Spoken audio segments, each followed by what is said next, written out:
Olá! Hoje a gente vai mergulhar nas ideias de um livro bem interessante, Vencendo a Batalha contra o Pecado, do padre Mitch Paco. Bom, para começar, vamos pensar numa coisa. Sabe aquela sensação de que existe uma luta constante para fazer o que é certo? Mesmo quando a gente quer, quando a intenção é boa, parece que tem algo puxando para o lado contrário. É uma experiência que, no fundo, todo mundo conhece. E segundo a fonte que estamos analisando, existe um nome para esse fenômeno, um nome que atravessa culturas e séculos. Uma estrutura bem antiga chama isso de pecado. E isso já nos leva para a nossa primeira parte. A ideia aqui é que essa não é uma questão de agora, dos tempos modernos. É um problema que é reconhecido, desde sempre na história da humanidade. E o que é realmente curioso é essa citação que a gente vê aqui.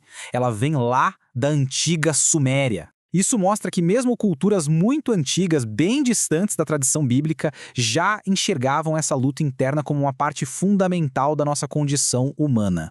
Com essa base estabelecida, vamos entender por que o autor argumenta que esse problema é tão grande. O ponto todo é mudar a nossa perspectiva sobre a real gravidade da coisa. E aqui está a lógica central de todo o argumento. A questão não é tanto o que se faz, mas contra quem se faz. O status de quem foi ofendido é o que determina o peso, a gravidade do ato. E essa comparação ilustra a ideia perfeitamente. Uma ofensa contra outra pessoa, um ser finito como a gente, cria, digamos, uma dívida finita, que talvez possa ser paga. Mas uma ofensa contra Deus, que é um ser infinito, bom, seguindo essa lógica, isso cria uma dívida infinita. Algo que um ser finito, por conta própria, simplesmente não teria como quitar. O livro usa a parábola do servo que não perdoa para a gente ter uma ideia dessa dimensão. A dívida dele era de 10.000 talentos. Para se ter uma noção, em valores de hoje, isso daria algo em torno de 20 bilhões de dólares. Uma quantia impagável. Não tem outra palavra. Então, o ponto crucial é exatamente este, resumido aqui na citação do autor.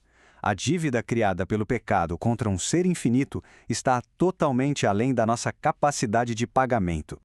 Certo. Se o problema é uma dívida infinita, qual seria a solução proposta? Vamos em frente para ver como o texto desenrola essa questão. A lógica teológica apresentada aqui é fascinante, vamos passo a passo. Primeiro, o dilema. É preciso um pagamento de valor infinito, mas a responsabilidade é humana. A solução que se apresenta, um ser que tivesse as duas naturezas, humana e divina. Como humano, ele poderia morrer para pagar a dívida da humanidade. E como Deus, esse sacrifício teria um valor infinito, o único valor capaz de quitar essa dívida infinita. E essa citação das Escrituras vem para reforçar que essa solução não é apresentada como algo que a gente conquista, mas sim como um ato de graça, como um presente. Ok, agora vamos sair dessa escala, digamos, cósmica e trazer a discussão para dentro da vida de cada um.